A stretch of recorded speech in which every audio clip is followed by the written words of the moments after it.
So this talk is as much accountability for me as it is hopefully sharing some things for you. And if I listened to myself, I wouldn't need the podium to see my notes because I would have practiced more. My name's Jonathan Cordeau, and obviously really happy to be here. I've spent the last 10 years as an entrepreneur, and over that time period, I've learned an incredible amount of lessons. But most of those lessons had nothing to do with the typical things like negotiation or product development or competitive positioning. Part of my journey includes the better part of the last 6 months out in Silicon Valley. And what was amazing about that were really the people I was around.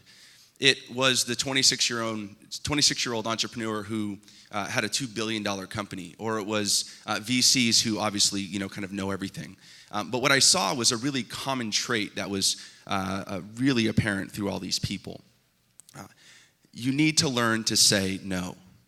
If you want to work more efficiently, if you want to take back control of your life, your schedule, negotiations, your emotions, you have to learn how to say no.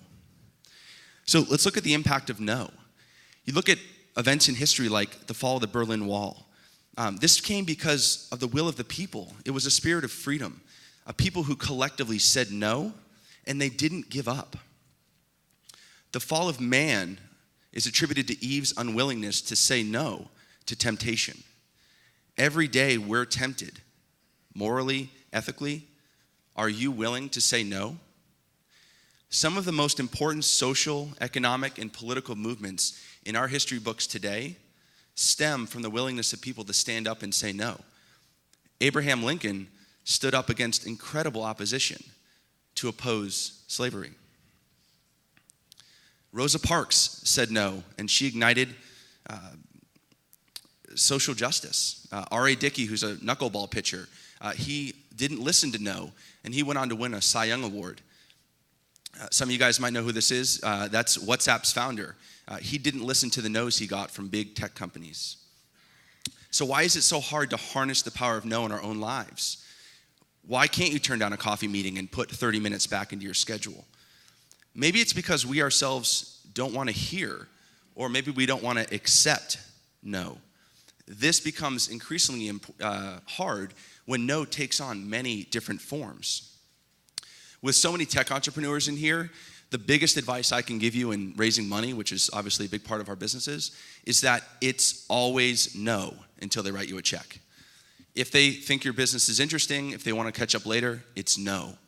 Until you accept that, you can't move on. But typically as an entrepreneur, you don't want to say no to any requests, certainly not of a client. But what does saying no really look like? When you say yes, it's really just more work and probably for less money. If you say no, you can focus back on your business. Not saying no really keeps you in limbo. When you say no, that investor, you can move on. When you realize he said no, you can move on in your business. You can focus on developing a better business plan. Taking control of no in your life is really freeing. It frees you from the unwanted obligations that you might have tied yourself into. It maybe lets you prepare for your pitch a little bit better. It allows you to apply really simple analysis to the opportunities that you're presented with every day. So let's see where we're at here. Almost there. When you get a chance to really understand what no is, it also gives you a chance to really think about what yes really looks like. And so I love this quote from Peter Drucker. One of the secrets of productivity is to have a very big waste paper basket to take care of all of your invitations. You should spend all of your time on the work the good Lord has fitted you to do, and do that well. Remove the distractions. And with the willingness and ability to say no to the things in your life that maybe you wanted to, you'll find more opportunities to say yes to the things you really wish you were doing. So my advice, don't be afraid to say no.